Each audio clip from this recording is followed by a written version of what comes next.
later, the Negro lives on a lonely island of poverty, in the midst of a vast ocean of material prosperity. 100 years later, the Negro is still languished in the corners of American society and finds himself an exile in his own land. And so we have come here today to dramatize a shameful condition. In a sense, we have come to the nation's capital to testify. When the architects of our republic wrote the magnificent words of the Constitution and the Declaration of Independence, they were signing a promissory note to which every American was to follow. The note was a promise to all men, yes, black men as well as white men, would be guaranteed the unalienable rights of life, liberty, and the pursuit of happiness. It is obvious today that America has defaulted on this promissory note insofar as our citizens of color are concerned.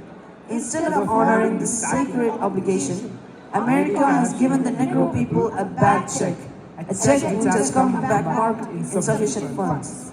But we refuse to believe that the Bank of Justice is bankrupt.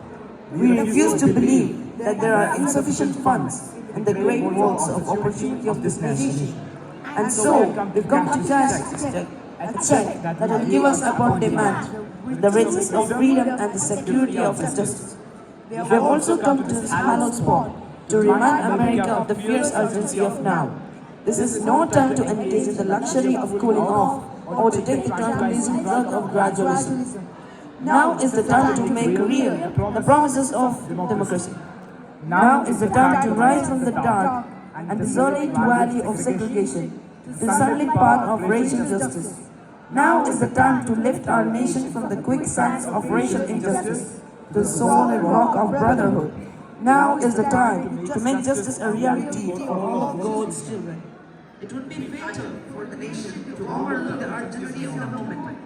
The sweltering summer of the Negro sentiment will not pass until there is an enduring moment of freedom and equality. 1963 is not an end, but a beginning.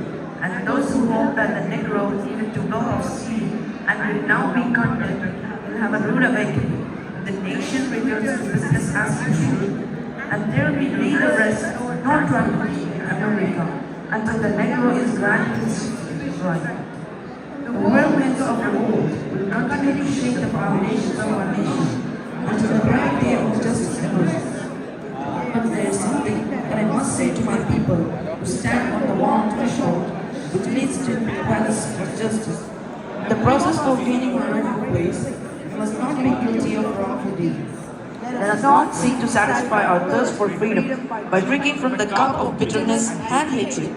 We must forever conduct our struggle on the high plane of dignity and discipline. We must not allow our creative protest to degenerate into the physical vice. Again and again, we must rise to the majestic heights of meeting physical force with soul force. Thank you.